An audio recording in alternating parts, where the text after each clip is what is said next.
কি কিছু মনে পড়ে? লবিটা কেমন চেনা চেনা না? জানি না এই ভাইটা কে ছিল, নাজো কি গেম খেলে কি না জানি না কি কারণে এই রেকর্ডটা আমি করেছিলাম, এখনো আছে আমার প্রোফাইল দেখতেছিলাম। হয়তো বা এই দিনটার কারণেই যে একদিনে আমার এই ভিডিওটা দেখবো, প্রোফাইলটাকে দেখবো, হয়তো বা তার কারণে আমি সেই প্রোফাইলটাকে গাইস দেখছিলাম, তারপরে রেকর্ডটা করছিলাম। হ্যাঁ এটা দেখো, এটা কি এই লবিটার কথা মনে পড়ে? এখানে দেখো প্লেয়ারগুলাকে, দেখো কি সব ডিস পরে আসে, কেউ কি কারোর লোল মারতেছে এখানে? দেখো তো সবাই নিজের মতো দুষ্টামি ফাইজলামি লাফালাফি করতেছে। আর এখনকার লবিতে যদি দেখে একটা প্লেয়ার ভালো ড্রেস আপ পরা, ভালো লেভেল বা গেম মাস্টার প্লেয়ার বা হোক সেটা ভিভেজ, কখন তারে লুল মারবে, কখন তারে ইনসাল্ট করবে, অপমান করবে, বা কখন বলবে যে শালা বটের বাচ্চা খেলবি 1v1। বাট তার থেকে কিন্তু দেখা যায় মানে যারে সে অপমান করতেছে বা কিছু বলতেছে তারই লেভেল হয়তো বা বেশি।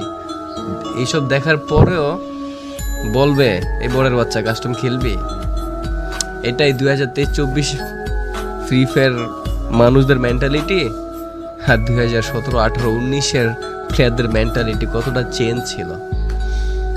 এই জন্যই মানে আগের গেম প্লেগুলো, আগের মানুষগুলা কথা ভাই দেখলি বা স্মৃতিগুলো দেখলি, মনে পড়লেই মনের ভিতরে জানি কেমন একটা শান্তি শান্তি লাগে। তো এখানে ভাইটার নিয়ে আমি ডুয়ো স্টার ম্যাচ খেলতেছিলাম। তো এখানে একটা প্লেয়ারকে আমি মেবি নক করে দিচ্ছি ল্যান্ডমাইন দিয়ে। ওকে দেখো আমার পিসি ল্যাগ দিছে। এই পিসিটা যে খেলতেছি না, এটা মাত্র আমার 26,000 নাকি 25,000 টাকার একটা পিসি ছিল। 2018-17তেই আমি কিন্তু এটা সিজন 3 আইডি, তখন থেকে আমি ব্লু স্টেকে খেলি।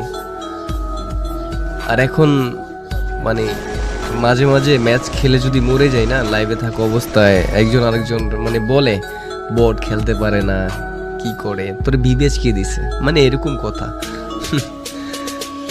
হায় রে, এই ফ্রি ফায়ার ভিতরে যে কত স্মৃতি আছে ভাই আমার। এই যে আমি হেডশটটা মারছি না, এটা সিট আপ হেডশট, মানে তখন বলতো উঠা বসে জুম করে একটা হেডশট ছিল, আমি ওই হেডশটটা মারছি। তোমরা কি হেডশটের কথা জানো?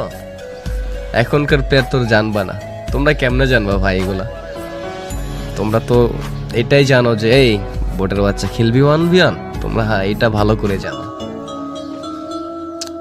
এই এলসি ভাইটা কে ছিল আমি জানি না, যাই হোক ভাইটার খুব